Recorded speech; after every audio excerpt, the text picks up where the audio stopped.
जय श्री राम। रामचरितमानस बाल कांड चौपाई 213। प्रसंग जनकपुरी और राजा जनक के महल की सुंदरता का वर्णन। धवल धाम मणि परट पट सुगठित नाना भांति सिय निवास सुंदर सदन शोभा किमि कहीं जाती। उज्जवल महलों में अनेक प्रकार के सुंदर रीति से सजे हुए मणि जटित सोने के जरी के परठे लगे हैं। सीता जी के रहने के सुंदर महल की शोभा वर्णन किया ही कैसे जा सकता है। सुभग द्वार सब पुलिस कपाटा भूप भीर नट मागत भाटा बनी विशाल बाजी गजशाला है गैरत संकुल सब काला।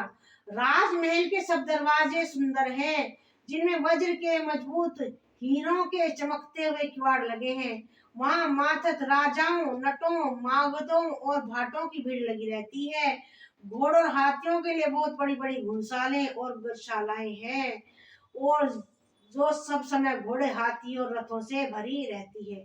सुर सचिव सेनव बहु तेरे नरप गए सरित सदन सब केरे पुर बाहे सर सरित समीपा उतरे जयते विपुल महीपा। बहुत से शूरवीर मंत्री सेनापति हैं उन सबके घर भी राजमहल सरीखे हैं।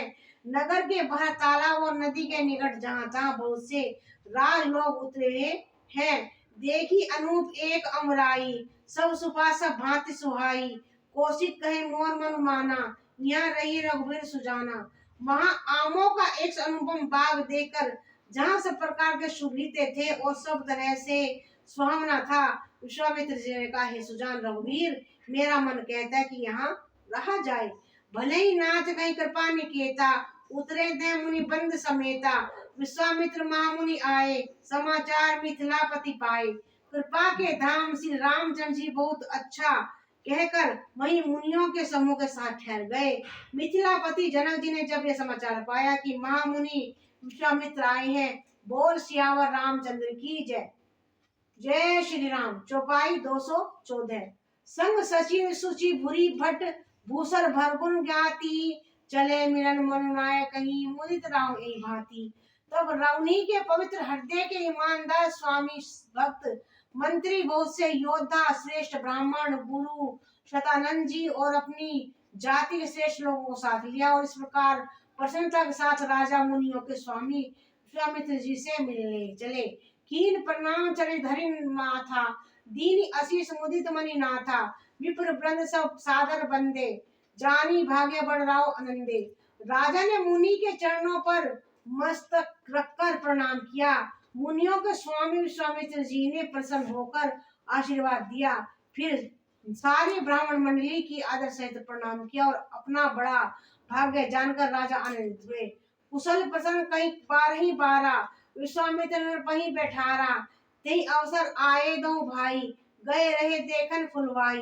बार बार कुशल प्रश्न करके विश्वामित्र जी ने राजा को बैठाया। उसी समय दोनों भाई आ पहुंचे जो फुलवारी देखने गए थे। श्याम गोर मृदु वयस किशोरा लोचन सुगत विशोचित चोरा उठे सकल जब रघुपति आए विश्वामित्र निकट बैठाए। सुकुमार किशोर अवस्था वाले श्याम और गोर वर्ण के दोनों कुमार नेत्रों को सुख देने वाले और विश्व के चित्त को भुसराने वाले हैं। जब रघुनाथ जी आए तब सभी उनके रूप और तेज से प्रभावित होकर उठकर खड़े हो गए। विश्वामित्र जी ने उनको अपने पास बैठा लिया। भय सब सुखी देखिए दो भ्राता बारी विलोचन पुलकित गाता पूर्ति मधुर मनोहर देखी भव विदेह विशेषी। दोनों भाइयों को देखकर सभी सुखी हुए। सबके नेत्रों में जल भर आया। आनंद प्रेम के आंसू मर गए और शरीर रोमांचित हो उठे। राम जी की मधुर मनोहर मूर्ति को देखकर विदेह विशेष रूप से विदेह देह की सुध बुध रहित हो गए। बोल सियावर रामचंद्र की जय। चौपाई 215। प्रेम मगन मनु जाने नरपु करि विवेक धरि धीर बोले मुनि बद नाई सिरु गद गद गिरा गंभीर। मन को प्रेम में मग्न जान राजा जनक ने विवेक का आश्रय लेकर धीरज धारण किया और मुनि के चरणों में सिर नवाकर गदगद प्रेम भरी गंभीर वाणी से कहा।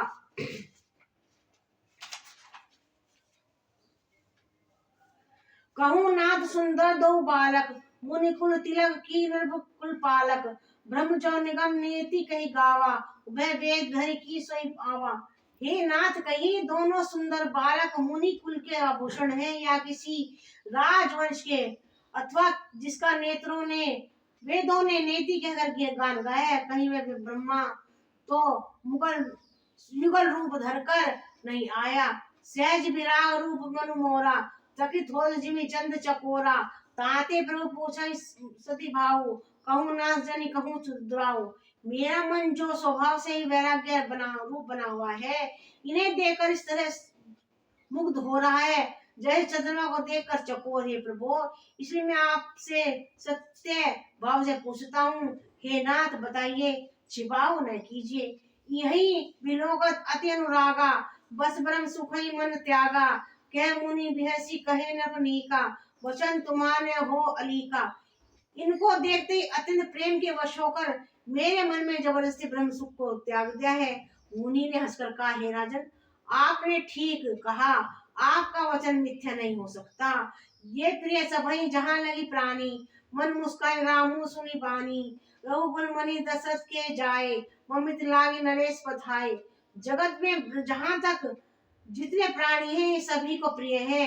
मुनि की रहस्य भरी वाणी सुनकर श्री राम जी मनी मन मुस्कुराते हैं, हंसकर मानो संकेत करते हैं कि रहस्य खोलिए नहीं। सातम मुनि ने कहा, ये रघुकुल मणि महाराज दशरथ के पुत्र हैं, मेरे हित के लिए राजा ने इन्हें मेरे साथ भेजा है। बोल सियावर रामचंद्र की जय। मंगल भवन अमंगल